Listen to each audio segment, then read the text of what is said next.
안녕하십니까. 거꾸로 투자하는 쇼킹 부동산입니다. 기준금리가 낮아진다면 어떻게 될까요? 모든 집값이 동시에 폭등할까요? 집값 오르는 순서가 있습니다. 오늘 내용은 여러분들이 부자가 되기 위한 필수 지식, 그리고 부동산으로 효과적인 내 집 마련을 하는데 필수적인 지식을 포함하고 있습니다. 영상 시청 전에 구독으로 부자 되시기 바랍니다.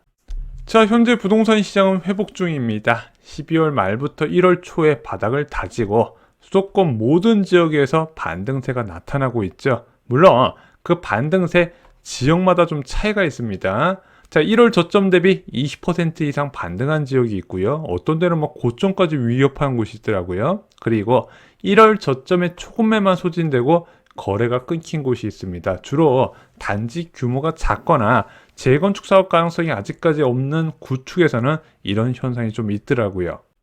현재 시점부터 금리나 사이클 종료까지 부동산을 전망해 보겠습니다. 자, 어떻게 전망할 수 있을까요? 풍선 이론을 통해서 말씀을 드리고자 합니다. 저희 신간사적 부자들의 부동산 노트 서적 일부 내용은 오늘 좀 공유를 드리겠습니다. 풍선이란 무엇인가요?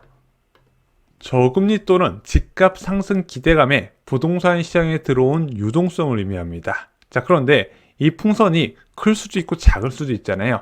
이 풍선의 크기가 유동성 규모를 의미한다는 거죠.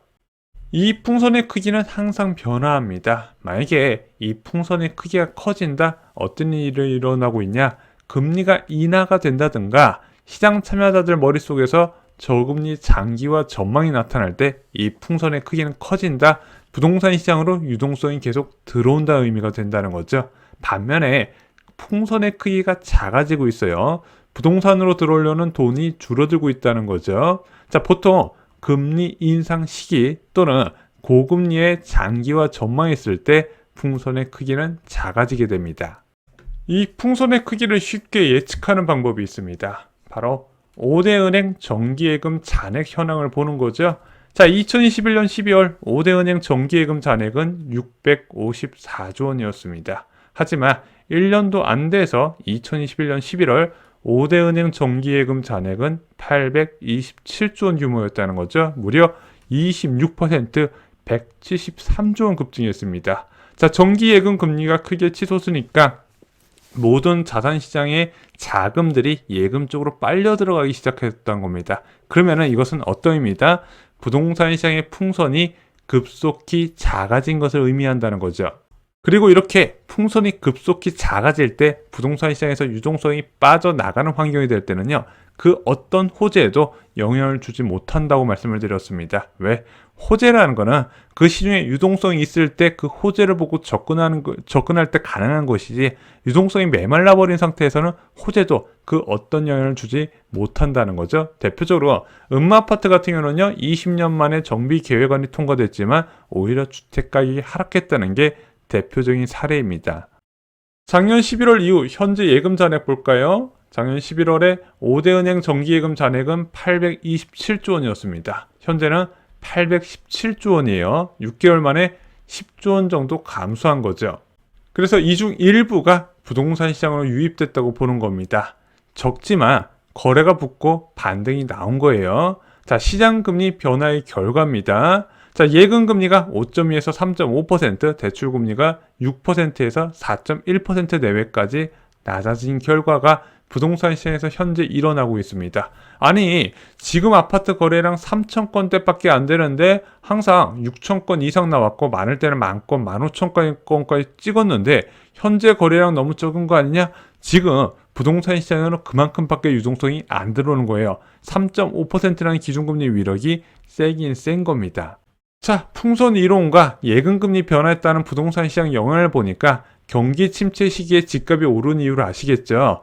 경기 침체가 나타나게 되면 물가도 하락하게 되고 금융통화위원회에서 기준금리를 낮추게 됩니다. 그것이 예금금리, 대출금리 하락으로 연결되고 그만큼 부동산 시장으로 들어오는 유동성, 풍선이 커지는 것을 의미하기 때문이죠. 자, 많은 분들이 경기 침체가 시작되면 집값이 떨어진다고 말씀을 하시지만 이것은 소득만으로 집을 사는 무주택 실수요자만 고려한 것이고 실제 주택은요, 소득이 아닌 자산을 베이스로 해서 사게 돼 있습니다. 당장 삼성전자의 성과금이 작년에 5천만 원 주던 것이 2천만 원으로 줄어든다고 집을 살 사람이 안 사지는 않는다는 거죠. 왜? 그 2천만 원 모아서 5천만 원 모아서 집 사는 게 아니라 내가 이미 쌓아놨던 집에 앞으로 기대되는 미래 수익 베이스로 주택을 매수하기 때문입니다. 풍선이 커질 때 어떤 일이 생길까요? 일단은 과거 사례를 좀 보겠습니다. 자, 긴축 경계감이 존재하면서 집값이 전반적으로 올랐던 2017년부터 2019년 상반기 서울과 과천, 분당 중심의 급등세가 나타나고 그 외의 지역은 그냥 완만한 상승 흐름이 나타나게 됩니다. 서울도 좀 양극화가 있었어요. 강남 상구와 마용 성광 중심의 핵심지 지역 중심으로 상승을 했고 그 외의 지역은 좀 소외를 받는 모습이 나타났는데 얘가 2019년 이후에 완전 바뀌어버려요. 왜 그러냐? 2019년부터 금리 인상 기조에서 인하 기조로 바뀌다 보니까 긴축 경계감이 사라져버리네. 더 넓은 면적에서 상승세가 나타나는 겁니다. 구성남 같은 지역이 이때부터 본격적으로 올라가요. 2020년 1분기부터는요, 더 외곽 지역에서 상승 흐름이 나타나게 됩니다. 용인, 수지, 신정 9단지 주공아파트 같은 경우는요, 2020년 1분기부터 수직적으로 주택가격이 올라가는 흐름이 보이실 겁니다. 자, 2021년에는요, 그 상승 흐름이 인천 바닷가 근처까지 올라가서 청라 지역과 송도 지역, 인천 경제자유구역까지 상승세를 만들게 됩니다. 거의 폭등세가 나타났었죠. 그래서 2021년 집값 어디가 제일 많이 올라갔나요? 인천 지역이었습니다. 그래서 2021년 인천 지역까지 집값이 모두 다 급등하고 나서 부동산 시장 흐름은 바뀌게 되죠. 자, 이것을 쉽게 요약드리면요. 풍선이 커질수록 더 넓은 외곽 지역으로 급등세가 확대된다는 거 아실 겁니다. 그리고 그 풍선의 규모는 금리가 결정한다는 거죠. 자, 풍선이 커지는 상황에서 규제가 가해진다면 어떻게 될까요? 자, 이 규제를 통해서 유동성이 빠져나갈까요? 유동성은 빠지지 않고 다른 곳으로 이동을 하게 됩니다. 이것이 그 유명한 풍선 효과예요. 그래서 이번에 코로나19 대응 과정에서 만들어진 0.5% 초저금리는 전국 주거지역이 다 규제지역으로 지정되는 결과를 만들게 됩니다. 유동성 넉넉하게 있는데 계속 규제지역 지정하다 보니까 규제 안 된 지역을 계속 사람들이 투자자들이 샀고 또 다시 쫓아와가지고 거기 규제지역으로 지정하고 또 도망가고 이런 식으로 하다 보니까 전국이 거의 다 지정이 돼버렸다는 거죠. 그래서 이런 풍선 효과를 공부하실 때는요, 정책에 따른 수혜 지역 분석도 굉장히 중요합니다. 자, 근데 한 가지 기억하실 게 있어요. 풍선 효과, 유동성 팽창에 따른 외곽 지역 급등은요, 절대 장기로 끌고 가실 생각을 하시면 안 됩니다. 치고 빠지기 전략으로 접근하셔야 돼요. 자, 이런 말이 있죠. 외곽이 급등하면 수익 실현해야 된다. 왜냐면은 외곽 지역까지 급등했다는 건 이미 유동성이 들어올 만큼 다 들어왔다는 얘기고, 이 유동성이라는 게 언제까지 들어올 수 있는 게 아니라 결국에는 긴축이라는 이제 다음 단계로 접근하기 때문에 빨리 빠져야 되더라. 또 하나, 외곽 지역은요, 핵심지와 다르게 공급이 열려 있어요. 야, 집값 오를 것 같으면 너도 나도 들어와서 주택 공급하기 때문에 그 공급이 이루어지기 전에 빠져야 된다는 거 아마 이제 여러분들도 다 아실 거라 생각합니다. 자, 이제 현재 부동산 상황으로 돌아와서 2021년 7월에 풍선이 이만큼 컸다면 올 1월 달에는 이렇게 작게 쪼그라들었겠죠. 그리고 5월 달에 이거보다 약간 커진 상황, 이렇게 말씀을 드릴 수 있을 것 같습니다. 자, 올해 1월 달에 부동산 시장이 초토화가 됐다가 현재 다른 지역보다 유동성이 들어오는 곳이 있어요. 어디죠? 하락폭이 컸던 초고가 주택, 잠실 지역이나 가락동, 매머드급 대단지 중심으로 수혜가 지금 강하게 작용을 하고 있죠. 또 유동성이 어디 들어오죠? 호재 지역으로 오고 있죠. 지하철 호재나 반도체 산업단지 같은 기업 유치 호재. 자, 이렇게 재건축 호재까지 포함해서 세 가지 호재 중심으로 유동성이 들어온다는 거, 그들 중심으로 반등세가 강하다는 거 아마 시장 관심 있는 분들은 다 캐치를 하셨을 겁니다. 여전히 풍선은 2021년 대비 많이 작습니다. 턱없이 작은 수준이죠. 왜냐하면 3.5% 예금금리에 만족하는 사람들이 대다수기 때문에 그렇습니다. 그래서 지금은 하락폭이 컸던 초고가 주택과 호재 지역과 그 외 지역과의 이제 체감되는 부동산 시장 상황이 굉장히 달라요. 특히 지방 지역과 수도권 지역도 그렇잖아요. 그래서 저는 이런 분위기가 금리 인하 전까지 이어질 거라고 보는 겁니다.